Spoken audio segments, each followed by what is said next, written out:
All right, go ahead. Okay, let me just see if I can minimize my little thing here. Great, there we go.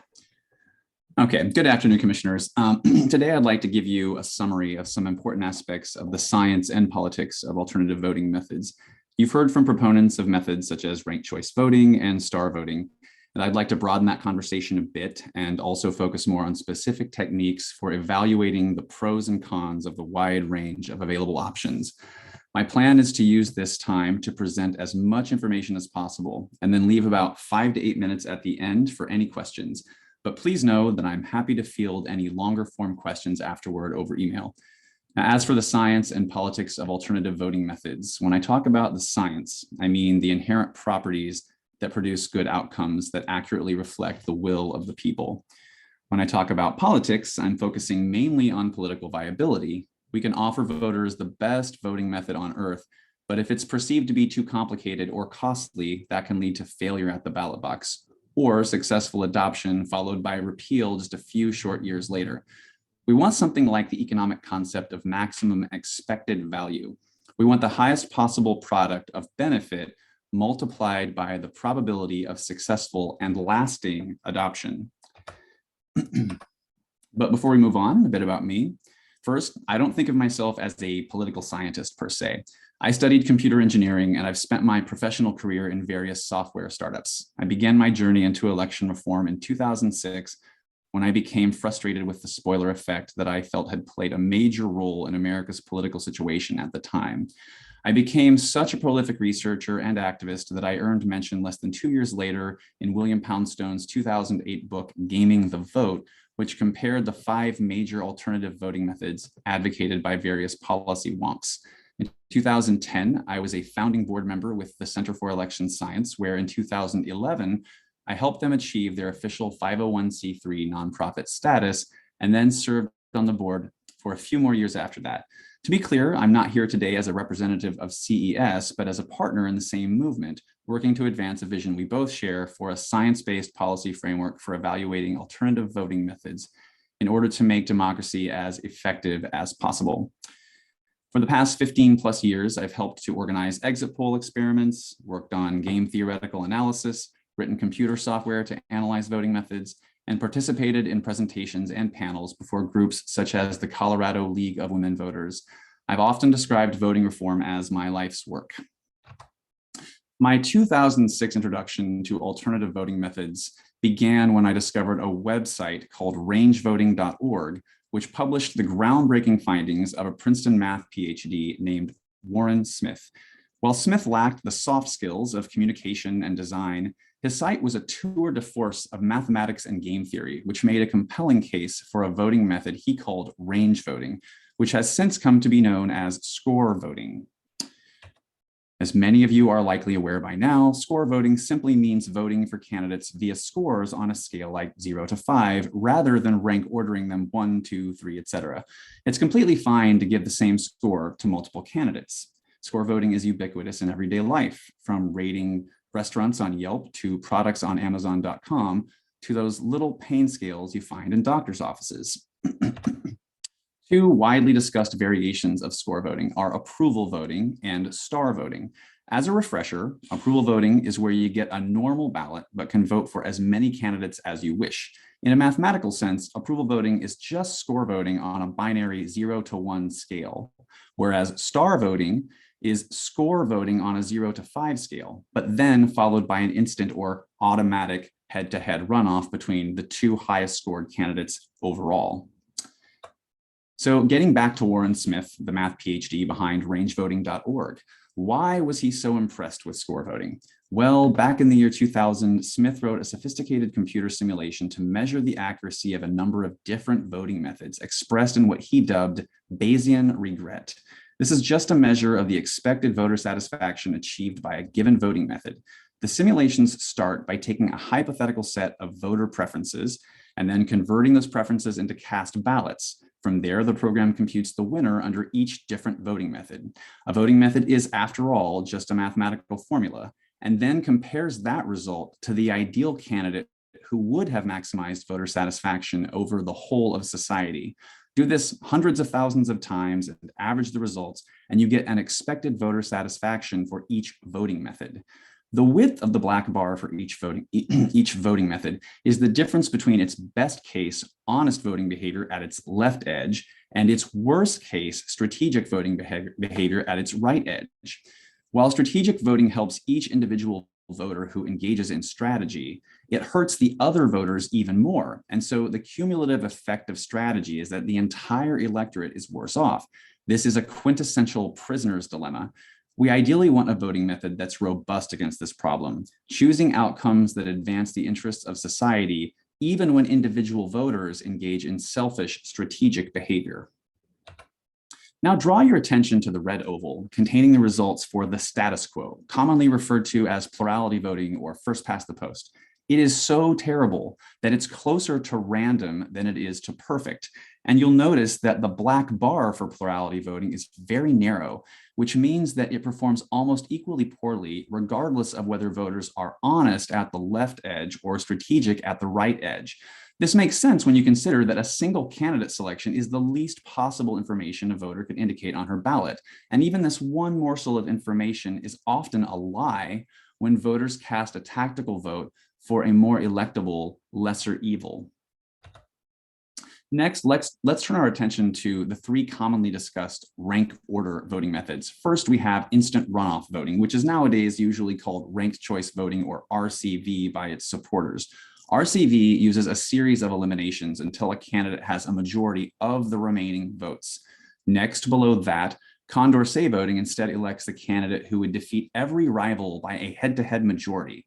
But sometimes that may not be possible, as the electorate may have a preference cycle where a majority prefers candidate X to Y and Y to Z and Z to X. Every Condorcet method is therefore differentiated by its own unique way of resolving such a circular ambiguity. And finally, Borda voting converts rankings into scores and elects the candidate with the most points. Now, I want to bring your attention to the fact that while all three of these ranked methods perform dramatically better than the status quo when voters are honest, they are significantly negatively impacted by strategic voting, which causes them to degrade in quality until they're more comparable to plurality voting, or status quo. But in addition to that, it's noteworthy that Condorcet and Borda have a dramatically better potential best case accuracy than instant runoff, aka RCV. This area in the circle highlights just how large this difference is. Again, further left is better. It seems deeply counterintuitive that we could see such dramatic differences resulting from voters casting the exact same rank order ballots, merely fed through a different tabulation process. So I want to zoom in and help show you why this happens. On his website, Warren Smith, the aforementioned math PhD behind rangevoting.org, shows the results of a randomly created set of rows of ranked ballots with the candidates represented by letters. This is only a partial random sample of the ballots in his example, but every red letter represents a ranking that the RCV tabulation process just completely ignores. RCV cannot even see that information because by design, it only looks at the highest ranking and looks no further until that candidate has been eliminated. If your second choice is eliminated before your first choice, there is simply no way the information contained by that second place ranking can be utilized. That you preferred your second choice to your third or fourth choice is simply irrelevant to the process. In extreme cases, this can lead to positively bizarre outcomes. Here's a 4-candidate RCV election. RCV selects candidate B as the winner, beating A in the final round, 65% to 35%. But wait, a huge 67% majority of voters, those in the first and third rows, would rather have candidate C than candidate B. And candidate C received nearly twice as many first place votes as candidate B, 32% to 17%, indicated by the highlighted middle two percentages. And C is also preferred to A by a huge 65% majority, and C is preferred to D by an insane 84% majority. C is preferred to all three rivals by at least a 65% majority, but does not win. So the superficial promise of RCV that it will utilize voters' detailed ranked preferences to guarantee a majority winner is purely illusory. So now that we've explored this phenomenon, let's compare the two remaining methods in our chart that are scored or rated rather than ranked. They are first approval voting and then score voting, listed here under its older name, range voting. With honest behavior, score voting does best, followed by Borda, then Condorcet, then approval voting, and then finally ranked choice voting, then plurality voting. But add to this mixture even a modest amount of tactical behavior, as we would expect in the rough and tumble world of hotly contested elections, and Borda and Condorcet fall to third and fourth place, with approval voting coming in a close second. The most glaring detail in all of this is that the worst case scenario for score voting and approval voting, represented by their right edge, is better than the vast majority of the entire performance range of the three ranked methods. This is really quite remarkable because it violates most people's intuitive expectations. Over the years, I've often heard many RCV activists express a preference for a ranked ballot over an approval voting ballot under the intuitive impression that ranking would better communicate voter sentiment. But when we put this intuition aside and scientifically measure accuracy, we see that the combined effects of ignored voter preferences in the tabulation process, as well as strategic exaggeration by voters on their ballots, more than outweigh the expected benefit of ranking. And it wasn't just Warren Smith who reached this conclusion. A few years ago, a Harvard stats PhD named Jamison Quinn performed similar measurements expressed in a metric called voter satisfaction efficiency. His calculations used substantially different modeling and also included the more recently invented star voting, and yet still found roughly the same results. Star voting came in first, with score voting, and then approval voting just slightly behind. With 100% honest voters, RCV actually did perform just a bit better than approval voting in this alternate model used by Quinn. But with even a small proportion of strategic voting added to the mix, approval voting quickly overtook RCV and performed nearly as well as star voting. The scenario pictured here is a fairly realistic 50-50 ratio of strategic and honest voters. You can see that approval voting is nipping at the heels of star voting, whereas RCV lags far behind, 10 whole percentage points worse. So there is considerable evidence that approval voting is actually a better measure of voter sentiment than ranked voting methods, and almost as good as the gold standard, star voting. But accuracy isn't everything. A good reform has to have the support of voters, and it has to keep that support over time. American history is littered with the carcasses of previous election reforms. In 1913, Portland adopted a ranked voting method called Buckland voting, which was like a hybrid of RCV and approval voting, and which I would argue is simpler than and superior to RCV.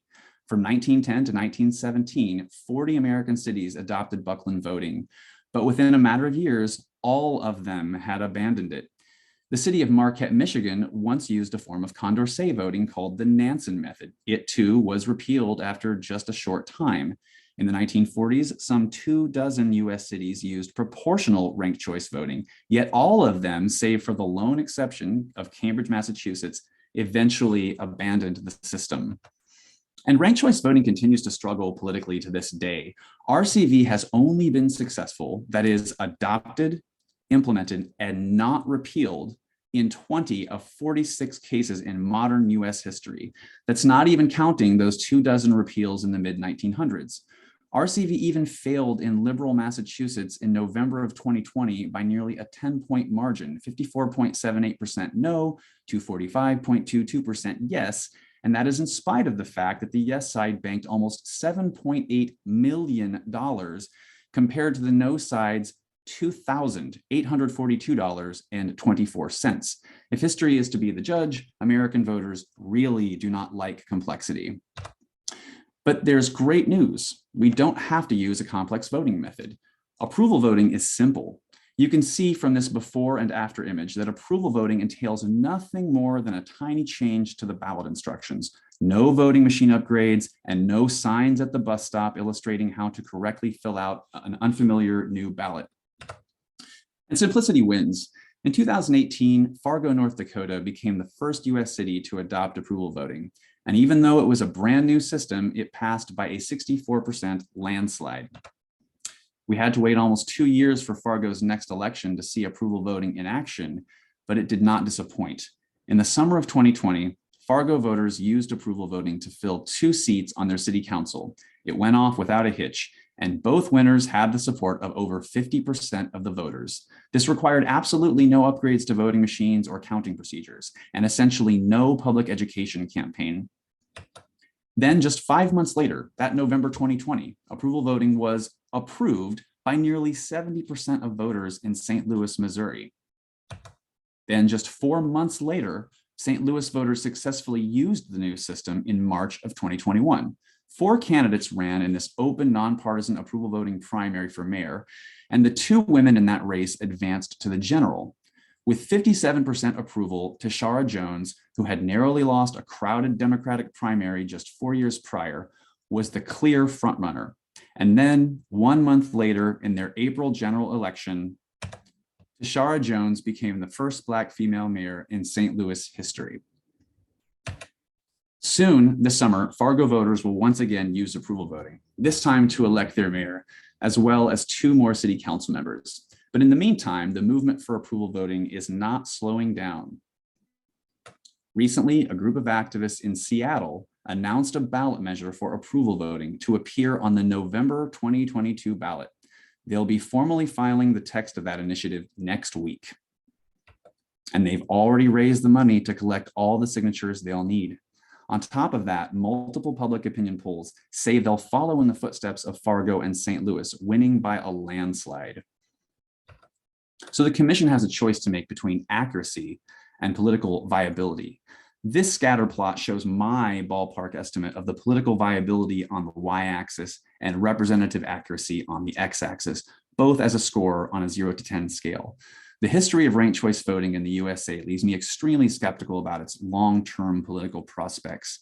It is also the least accurate according to many metrics. Star voting, while it suffers from being more novel, arguably has a much better chance than RCV of lasting if adopted due to its vastly greater simplicity and transparency and expected positive voter experience that should come as a result of that. And in terms of accuracy, star voting is simply the gold standard. Finally, approval voting arguably gives us the greatest political viability of any possible reform and requires virtually 0 cost. And its representative accuracy is very close to star voting, despite the superficial sense that its binary nature limits voter expression. Given approval voting will, to a near certainty, appear on the ballot in Seattle this November, a concurrent initiative in Portland could take advantage of political synergy and create even better odds for a successful ballot initiative here at home. Before we conclude, I want to speak briefly to those who advocate proportional representation.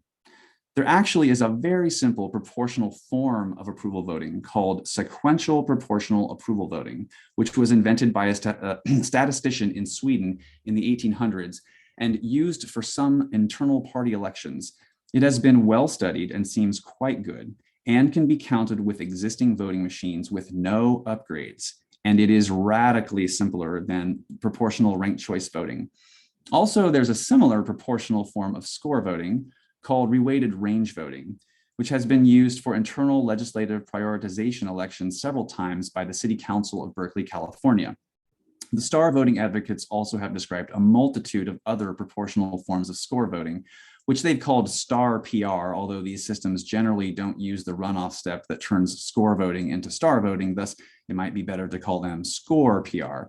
In addition to that, there are several other modern forms of proportional representation invented by mathematicians, such as asset voting, which have interesting trade-offs of exceptional quality and extreme simplicity. With the multitude of available modern and scientifically designed proportional voting methods, I think it would be a mistake to go with the 200-year-old proportional ranked choice voting method simply for the sake of it being more tested or proven. US history casts grave doubts on this theory of political viability. Proportional ranked choice voting is extremely complicated, and despite successful use in places like Australia and Ireland, we have to remember that the US political climate is unique and not necessarily hospitable to the same kinds of reforms as seen in other countries. Portland itself adopted and then abandoned a ranked voting method over a century ago, and the last thing we want is for crucial election reforms to fail to pass or be promptly repealed after all the work that's gone into this charter review process. One final word on the more fundamental rift between advocates of at-large proportional elections versus district elections. In general, it's helpful when public policy debates can find compromise along a smooth spectrum of possibilities. If one group of officials thinks a financial aid package should be $1 million and another thinks it should be $3 million, then a reasonable compromise might be $2 million. Here, I'd like to propose a thought experiment for finding just such a compromise on the issue of proportional representation versus district elections. Imagine you have a 12-member city council, and it's going to be elected via some at-large proportional representation method. The only thing you control is how many equipopulous districts there will be. If you set the dial to 1, then you get the image on the left, one big citywide district resulting in a single 12-winner proportional election. Whereas if you set the dial all the way up to 12, then you get 12 individual single winner districts, effectively rendering the proportionality moot. The thing is, this dial doesn't need to be set all the way to the minimum or maximum value. Imagine you set the dial to 4. Then you get 4 districts, each of which proportionally elect their 3 winners. Set the dial to 3, and each of your 3 districts proportionally elects 4 winners. These are the 2 most middle-of-the-road compromise positions. But you could even heavily bias for one of the 2 extremes. On the left, we have 6 2-winner elections, so that they get some effect from the proportional representation, but it's fairly mild, and the districts are still the primary driver shaping the political conversation. Finally, on the right, we have 2 mega districts, each proportionally electing 6 winners. This is heavily tilted toward proportionality, but still has some geographic representation built in, making it less hyper-proportional than the single citywide district proposal. In closing, I want to thank you all for attending. I hope you'll all consider reading William Poundstone's book, Gaming the Vote, if you haven't already. And I also encourage you to follow the work of the Center for Election Science. And with that, I am ready to take your questions.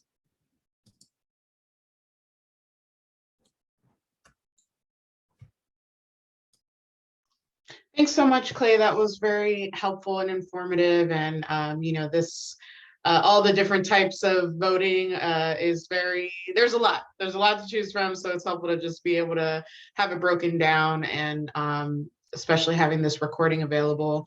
I think we're in agreement as a whole, as a commission, that we need to change our form of voting, period. So we're definitely seeking a change.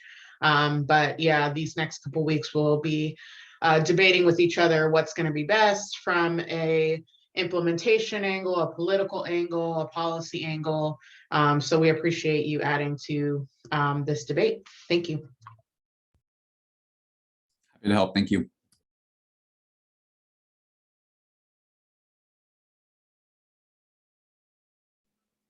I'll just go. I was waiting for someone to call on me. Yeah, thanks, Clay, for that presentation. I think it was really helpful, especially in regards to being shown how to think about the different methods versus just presenting on just one.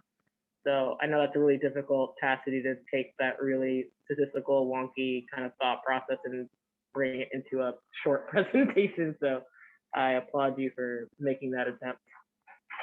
I appreciate that. Thank you.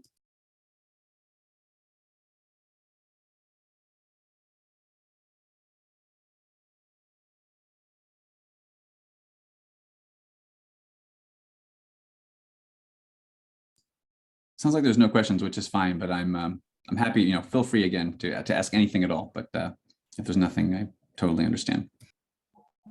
I guess for me, Clay, one question I'd have is not really so much of a question, but more so of an ask. I don't know if you have any resources that you can connect us with in terms of maybe just some simple overviews of different jurisdictions that have switched to different styles of voting and how that impacted the elections in those jurisdictions. I know that we have some case studies that have been brought to us before, but it'd be nice to have something that kind of shows us a certain city changed to this and when, just so we can get them kind of in the table format, or just like all in one spot to just kind of wrap our brains around, like if we want a case study about this specific thing, where to go for it. Yeah, there's definitely some information I could pull together for you. The Center for Election Science is a good resource for things. And also actually, Sightline, I disagree with many of their fundamental conclusions, but the actual background information they've provided has been really quite phenomenal. There's an overview by Kristen Eberhard of like the 300 different cities that have used alternative voting methods in American history. And that's actually quite comprehensive. The book Gaming the Vote actually covers a bunch of those, but I think you've read that. So, but I'd be happy to compile some data about that and sort of asynchronously email that to you, and you can share that with anyone else who's interested. Yeah, I just think that a lot of our commissioners here are definitely thinking about not only just what might be best, but also thinking about the political shifts and wanting to hear about those political shifts so we can also think about, whenever we do choose something, there's always going to be that learning curve and presentation need. So I think seeing how others have done it, hearing that political shift would be really helpful for us alongside with the data. Yeah, absolutely. I'm going to jump in. My name is Felix Sargent. I'm the chair of the board for the Center for Election Science. We're one of the main organizations behind approval voting. If you're looking for an introduction to any of the campaign organizers for either Fargo or North Dakota, I'm very happy to organize that as well as any resources you might need from the Center for Election Science. We are obviously a little biased towards approval voting, so I will freely admit that and call that out. But at the same time, we have very positive things to say about star voting as well. Yeah, I think that'd be really great, Felix. Thank you for offering that. I really appreciate it. Pleasure. I mean, Clay knows this. I'm an election junkie, so I get it. But I definitely feel for my other commissioners who are just kind of like, this is a lot. Yeah, you've been very engaged. I really appreciate that. Hey, Clay, could you email me your slide deck? Yeah, I'd be happy to. I'll just give you a PDF if that works. Yeah, that's great. Yep. Appreciate it. Brian, go ahead. So I'm very curious, Clay and Felix, if you could help us think about a few different heady issues that we're trying to explore, such as the utility and cost of things like a primary for elections. That is a great question. I was actually just talking to somebody about this the other day, because I think there's a lot of discussion, especially in sort of this rift between mathematical STEM people like us and then like political scientists who are looking more at like history and not so much thinking about like game theory and stuff, right? And there's a guy who was more in the political science world talking about alternative voting methods and then things like having a top two versus no runoff and primaries and all this, and then partisan versus nonpartisan. And so I really think you have to kind of break all these issues down. As I thought about this more, talking to the folks behind like open primaries in the last year and kind of looking at what the shift that happened in St. Louis, because they went from partisan elections to nonpartisan with one big open primary using approval voting and then like a top two, whereas Fargo is just one shot approval voting. I think there's a strong argument for the winnowing process that you get when you say you have like Seattle can have like a mayoral race, right? And it's like 20 candidates, similar things can happen here even. And the winnowing process can seem like very valuable, but it also seems like it could be kind of, contingent on how close the race was, right? So traditionally there's this idea that maybe you'll have a runoff election if nobody got a majority. I would say that's kind of artificial, because if you're using a good voting method, like say you're using approval voting, I would say it's a good voting method, but two people could both have a majority of support, right?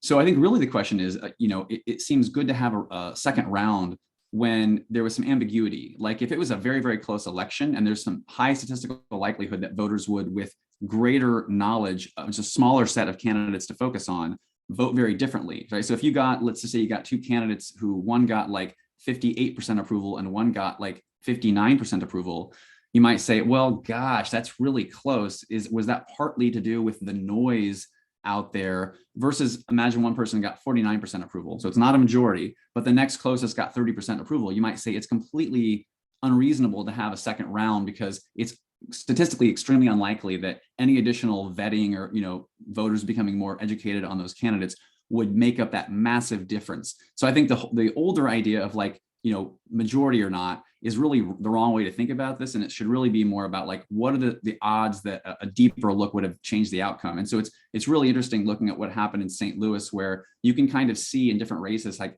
there were some races where the primary result, it got reversed when the general election happened. That even happened in one of the races where there was just two candidates. The way they set it up, you still had a primary and a general for just two candidates.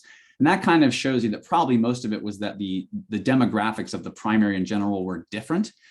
But I definitely can see the argument for some kind of winnowing process. Like when I hear arguments that ranked choice voting or star voting is great because it can just eliminate the primary, I'm like, well, not necessarily. Like if you have a huge number of candidates, voters are not necessarily operating with a complete good in-depth view of every candidate. I think we'd all recognize that.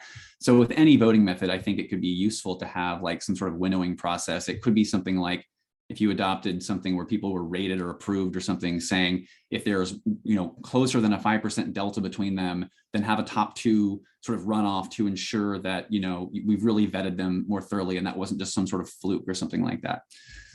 Hope that's a helpful answer. I'd also want to dive in a little bit on that. So a few things. The research that we've done, especially the polling that we've done, has shown that people in general very much support primaries, and they like the idea of there being kind of two rounds. Now that's just polling. It doesn't necessarily tell you why people think that, but it's something that we've seen that's been fairly strong. Sometimes they've even been looking into you have 2 rounds of approval voting, but you actually have 4 people go on to the next round. So you actually have a lot of different ways that you can do that. If you do, approval voting, you can make it so that second round isn't just a 2-person runoff. You can make it larger as long as you just narrow the scope of how many candidates are working on. This is the kind of thing that would be really useful if you're looking at remember the 2016 Republican presidential debates where there were like 14 people on the stage and they were all trying to have a conversation. Very difficult for you to actually be able to, get into the nuance of a campaign at that point. It is interesting what Clay said about St. Louis and the question of people flipping. So, for example, in the primary, Tashara Jones got 56.9%, Kara got 46.3%, and then in the general, Tashara got 52% versus Kara, which got 48%. Really didn't change very much. That's what I would imagine we would see in most elections. I think the real benefit to having 2 separate things is if there's any kind of investigation for fraud or like see how they go kind of toe to toe. If it's when you're having a 2-person election, they can actually get mean to each other, where they try to stake out their claim because they're saying, don't vote for them, vote for me. Whether that's good or not is very much a philosophical question. And I think a lot of these questions are philosophical. I think as a voting theorist, the purist is to just go with a single election. But that's, again, like Clay said, that's not how politics works. It depends a lot on how people feel. But I think as long as you use a strong voting method each time, you will get a very good answer. Because I think it's the number one thing to remember is that unlike our current system, with an approval voting primary and an approval general, where we're just a runoff, the 2 candidates will be very similar to each other. They will trend in the same direction. They might come from other sides, but they will most likely be moderates or in that kind of sphere because they will be the most generally appealing candidates across the base.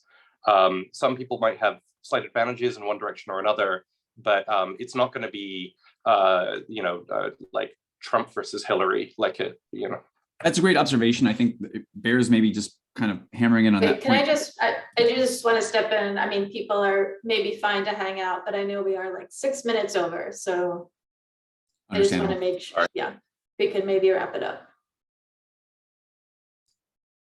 Yeah, I understand. I was going to just say the only point that was interesting there was that in St. Louis, of the 4 candidates running for mayor, the 2 progressives, which St. Louis is like 80% Democratic, were the ones who made it to the general, and the 2 women of the 4 as well. And there was a Republican male Republican, and then sort of another guy who was sort of the Democratic machine, kind of in some ways just conservative and kind of business interests and all that.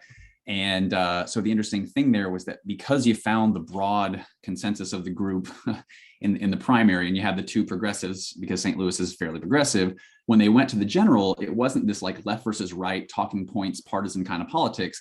It was extremely sort of focused on experience and different ways of approaching the problems. The general overarching philosophical values were mostly overlapping, which created a much different dynamic than a mere partisan, like Democrat versus Republican kind of thing.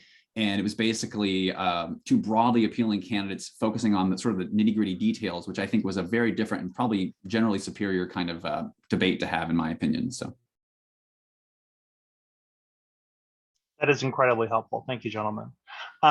Deborah, I saw that you said you didn't have a whole lot more time. I wanted to give you space to ask a question if you had one.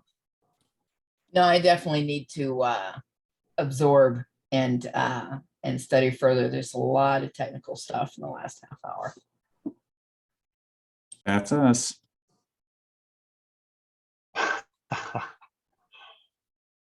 Okay.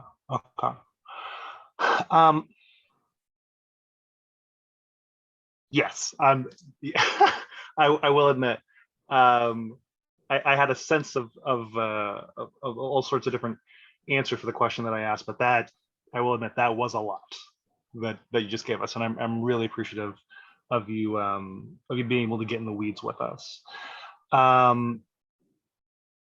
So, as it relates to districts, are there any guidelines or principles that you would suggest that we follow as we're considering how many districts and how many representatives may represent it? Well, I think that the most important thing, I think, is kind of the analogy I made there. A lot of this is going to come down to the politics of it, right? Because I've talked to at least one commissioner who seems to be pretty adamant about districts and geographic representation and being accountable to this, this district. Now, philosophically, the idea behind proportional representation is that where you live geographically is just one interest group. Another interest group could be race, ethnicity, gender, sexual orientation, whatever. And proportional representation just kind of treats all those things equally. And just, if you're running in a proportional election and you want to say, I will be the Belmont-Buckman candidate and look out for issues in this area of town, that's where I live, you could do that. It might make me want to vote for you. If you want to say, I'm going to run for the, this particular minority, interest kind of, you could do that. And it's just sort of up to you, what faction or what interest group do you want to kind of bind together? Like I'd be like the bicycle lobby, let's build more bike lanes or whatever. And so there's already a bit of a tension there between this, why do you want districts and whatever, but to the extent that there's this good justification for it, at least from people's own personal values, I think the most important framework to look at is to say that it's not one or the other. Like you can have several, proportional districts and really find a compromise where you can get a majority of the, or really a strong consensus among the commission to say like, okay, this is reasonable. Like you still get, like, say we do, a bunch of 3 winner districts, then that seems pretty good. If you look historically, like I think Australia has anywhere from like 4 to 8 winners per district in their Senate, something like that. So you could look at examples like that to find like, how does that play out? If you get too factionalized, then you get dysfunctional proportionality. Like Israel is commonly cited as the worst case of proportional representation because the entire country is one big district. So you get hyper proportional representation. So you could be like, you could represent some wingnut 5% of the electorate, like super extreme, and hey, they get a seat. So now you get the, crazy party X or whatever. So when you make districts smaller, they're less proportional, but then they smaller in terms of fewer winners, but they also tend to not go into the fringes and to represent real, like significant, voting blocks. So probably something like 3 to 5 is a reasonable number. And then you also have to think about like, well, how many total council members do we want? How much do we want to divide up, into how many districts? So I think that also, in my example, I use 12. A lot of people would suggest for, in Europe, like, Paris has like 160 city council members, right? Most European cities have way more council members. So there's that issue to think about too. I don't think we're going to head for more than 20, but who knows? I think one also interesting dimension to think about there is that like when we talk about proportionality is between any number of demographics you can possibly select for. And geographical diversity is one of them. And so when I ask myself the question of how many districts should we have, I'd really ask you to come up with the intuitive answer, right? Like, you know, is there you know, a north side and a south side? Is there, you know, a river running through the city, which like naturally divides people, and naturally they're going to have different interests. That's how you should think about districts. In that, like, does the city already operate this way, and we're just recognizing it? Dividing like deeper into those points, I think, has very few advantages. And then completely ignoring those natural divisions and divisions of interest, I also think is something that you know, can be a bad thing. So that makes it easier to think about.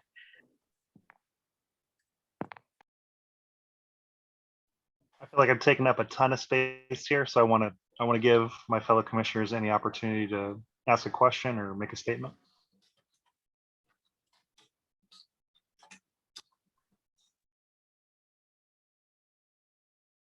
Okay.